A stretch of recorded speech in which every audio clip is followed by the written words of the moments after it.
Hi ಎಲ್ಲರಿಗೂ ನಮಸ್ಕಾರ ಸ್ನೇಹಿತರೆ, ವೆಲ್ಕಮ್ ಟು ಮೈ ಬೇಕ್ ಅವರ್ ಚಾನಲ್. ಇವತ್ತಿನ ವಿಷಯ ಏನಪ್ಪಾ ಅಂತಂದರೆ, ಬ್ಯಾಂಕ್ ಆಧಾರ್ ಶೇಡಿಂಗನ್ನು ಯಾವ ರೀತಿಯಾಗಿ ಮಾಡೋದು ಅಂತ ತಿಳಿಸ್ಕೊಡ್ತೀನಿ.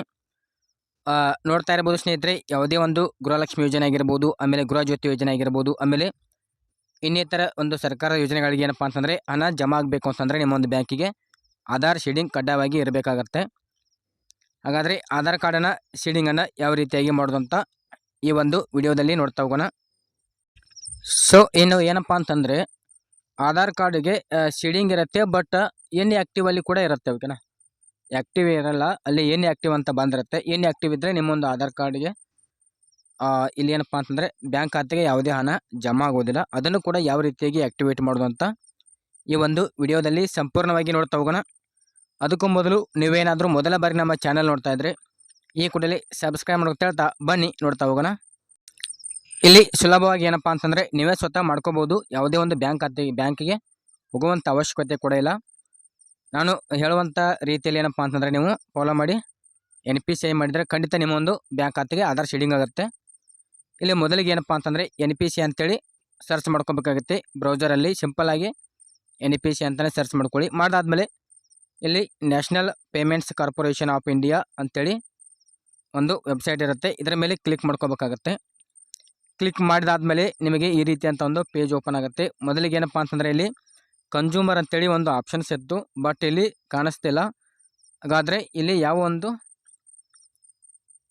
ಆಪ್ಷನ್ ಮೂಲಕ ನೀವು ಶೇಡಿಂಗನ್ನು ಮಾಡೋದಂತ ನೋಡ್ತಾ ಹೋಗೋಣ. ಇದು ಏನಪ್ಪ ಅಂತಂದರೆ ಹೊಸದಾಗಿ ಅಪ್ಡೇಟ್ ಆಗಿರುವಂಥದ್ದು. ನೀವು ಯಾವುದೇ ಬ್ಯಾಂಕನ್ನು ತೊಗೊಳ್ಳಿ, ಇಲ್ಲಿ ಶೇಡಿಂಗ್ ಆಗುತ್ತೆ.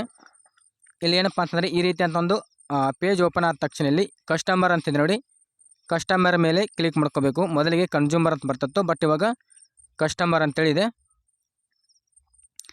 ಕ್ಲಿಕ್ ಮಾಡಿದಾದ್ಮೇಲೆ ಇಲ್ಲಿ ಭಾರತ್ ಆಧಾರ್ ಶೇಡಿಂಗ್ ಅನೇಬಲರ್ ಅಂತಿದೆ ನೋಡಿ, ಅದರ ಮೇಲೆ ಕ್ಲಿಕ್ ಮಾಡ್ಕೋಬೇಕಾಗತ್ತೆ.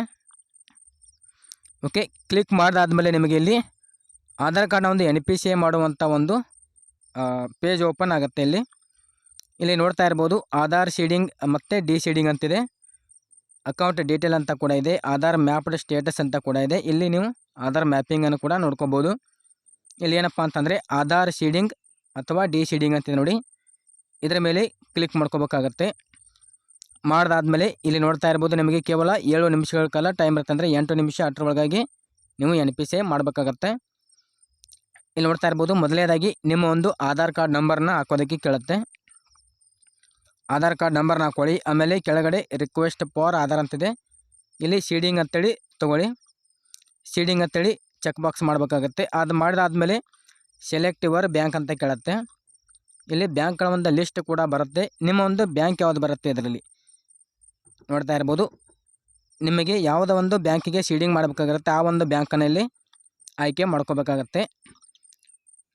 ನಾನು ಇವಾಗ ಏನಪ್ಪ ಅಂತಂದರೆ ಎಕ್ಸಾಂಪಲ್ ಆಗಿ ತೋರಿಸ್ತಾ ಇದ್ದೀನಿ. ಕೆನರಾ ಬ್ಯಾಂಕಿಗೆ NPCI ಮಾಡ್ತಾ ಇದ್ದೀನಿ ಅಂತ ಅನ್ಕೊಳ್ಳೋಣ, ಅಥವಾ ಸೆಂಟ್ರಲ್ ಬ್ಯಾಂಕ್ ಆಫ್ ಇಂಡಿಯಾ ಅಂತಿದೆ. ಇಲ್ಲಿ ಕೆನರಾ ಬ್ಯಾಂಕನ್ನು ಚೂಸ್ ಮಾಡಿದ್ದೀನಿ ನಾನು. ನೆಕ್ಸ್ಟ್ ಏನಪ್ಪ ಅಂತಂದರೆ ಇಲ್ಲಿ ನೋಡ್ತಾ ಇರ್ಬೋದು ಶೇಡಿಂಗ್ ಟೈಪ್ ಅಂತಿದೆ. ಇಲ್ಲಿ ಇಂಪಾರ್ಟೆಂಟ್ ಏನಪ್ಪ ಅಂತಂದರೆ ಫ್ರೆಶ್ ಶೇಡಿಂಗ್ ಅಂತಿದೆ. ಆಮೇಲೆ moment same bank with another bank ಅಂತಿದೆ. ಇನ್ನೊಂದು ಏನಪ್ಪ ಅಂತಂದರೆ moment from one bank to other bank ಅಂತಿದೆ. ಇದರಲ್ಲಿ ಮುಖ್ಯವಾಗಿ ಏನಪ್ಪ ಅಂತಂದರೆ ನಿಮ್ಮ ಒಂದು ಬ್ಯಾಂಕ್ ಖಾತೆಗೆ ಯಾವುದೇ ಆಧಾರ್ ಶೇಡಿಂಗ್ ಇರಲಿಲ್ಲಪ್ಪ ಅಂತಂದರೆ ಫ್ರೆಶ್ ಶೇಡಿಂಗನ್ನು ಕ್ಲಿಕ್ ಮಾಡ್ಕೋಬೇಕಾಗತ್ತೆ. ಒಂದು ವೇಳೆ ನಿಮ್ಮದು ಟ್ರಾನ್ಸ್ಫರ್ ಮಾಡೋರಿದ್ರೆ, ಅಂದರೆ ಒಂದು ಬ್ಯಾಂಕಿನಿಂದ ಇನ್ನೊಂದು ಬ್ಯಾಂಕಿಗೆ ಶೇಡಿಂಗ್ ಮಾಡೋರಿದ್ದರೆ ಅಲ್ಲಿ ಏನಪ್ಪ ಅಂತಂದರೆ moment from one bank to other bank ಅಂತ ಇರುತ್ತೆ, ಅದರ ಮೇಲೆ ಕ್ಲಿಕ್ ಮಾಡ್ಕೋಬೇಕಾಗತ್ತೆ. ಮಾಡಿದಾದ್ಮೇಲೆ ನೆಕ್ಸ್ಟ್ ಏನಪ್ಪ ಅಂತಂದರೆ ಇಲ್ಲಿ account number, moment same bank with another bank ಅಂತ ಒಂದಿದೆ ನೋಡಿ. ಇದು ಏನಪ್ಪ ಅಂತಂದರೆ ಒಂದು ಬ್ರ್ಯಾಂಚಿನಿಂದ ಇನ್ನೊಂದು ಬ್ರ್ಯಾಂಚಿಗೆ ವರ್ಗಾವಣೆ ಆಗುವಂಥದ್ದು. ಅಂದರೆ ನಿಮ್ಮದು ಸಪೋಸ್ ಕೆನರಾ ಬ್ಯಾಂಕ್ ಇದೆ ಅಂತ ಅಂದ್ಕೊಳ್ಳಿ, ನೀವು ಬೇರೆ ಬ್ಯಾಂಕಿಗೆ ಅಂದರೆ ಬೇರೆ ಬ್ರ್ಯಾಂಚಿಗೆ ವರ್ಗಾವಣೆ ಮಾಡಿದರೆ ಈ ಒಂದು ಆಪ್ಷನನ್ನು ಬಳಸಬೇಕಾಗತ್ತೆ. ಬಟ್ ಇಲ್ಲಿ ಮೂಮೆಂಟ್ ಅಂತಂದರೆ from one bank to other bank, ಅಂದರೆ ಒಂದು ಬ್ಯಾಂಕಿನಿಂದ ಇನ್ನೊಂದು ಬ್ಯಾಂಕಿಗೆ ನೀವು ಅಕೌಂಟ್ ಶೇಡಿಂಗ್ ಮಾಡೋದಿರುತ್ತೆ. ಇಲ್ಲಿ ಕೆಳಗಡೆ ಸ್ಕ್ರಾಲ್ ಮಾಡ್ತಾ ಬನ್ನಿ. ಇಲ್ಲಿ ನೋಡ್ತಾ ಇರ್ಬೋದು ನಿಮ್ಮ ಒಂದು ಬ್ಯಾಂಕ್ ಅಕೌಂಟ್ ನಂಬರ್ನ ಹಾಕೋದಕ್ಕೆ ಕೇಳುತ್ತೆ. ಆಮೇಲೆ ಕನ್ಫರ್ಮ್ ಬ್ಯಾಂಕ್ ಅಕೌಂಟ್ ನಂಬರ್, ಎರಡು ಸಲ ನೀವು ಬ್ಯಾಂಕ್ ಅಕೌಂಟ್ ನಂಬರ್ನ ಹಾಕೊಳ್ಳಿ. ಅದಾದಮೇಲೆ ಇಲ್ಲಿ ಕೆಳಗಡೆ ಚೆಕ್ ಬಾಕ್ಸ್ ಮಾಡಬೇಕಾಗತ್ತೆ. ಚೆಕ್ ಮಾಡಿಬಿಟ್ಟು ಇಲ್ಲಿ ಕೆಳಗಡೆ ಏನಪ್ಪ ಅಂತಂದರೆ ಕ್ಯಾಪ್ಚಾ ಕೋಡನ್ನು ಹಾಕೋದಕ್ಕೆ ಕೇಳುತ್ತೆ. ಈ ಒಂದು ಕ್ಯಾಪ್ಚಾ ಕೋಡನ್ನು ಹಾಕಿಬಿಟ್ಟು ಸಬ್ಮಿಟ್ ಅಂತೇಳಿ ಮಾಡಬೇಕಾಗತ್ತೆ. ಸಬ್ಮಿಟ್ ಅಂತ ಮಾಡಿದಾದ್ಮೇಲೆ ಕೆಳಗಡೆ ಟರ್ಮ್ಸ್ ಆ್ಯಂಡ್ ಕಂಡೀಷನ್ಸ್ ಅಂತೇಳಿ ಬರುತ್ತೆ. ಇದನ್ನು ಸ್ಕ್ರಾಲ್ ಮಾಡ್ತಾ ಹೋಗಿ ಹಾಗೆ. ಓಕೆ, ಇಲ್ಲಿ ನೋಡ್ತಾ ಇರ್ಬೋದು ಕೆಳಗಡೆ ಏನಪ್ಪ ಅಂತಂದರೆ ಟರ್ಮ್ಸ್ ಆ್ಯಂಡ್ ಕಂಡೀಷನ್ಸನ್ನು ಎಲ್ಲನೂ ಸರಿಯಾಗಿ ನೋಡ್ಕೊಳ್ಳಿ. ನೋಡ್ಕೊಂಡ್ಬಿಟ್ಟು ಇಲ್ಲಿ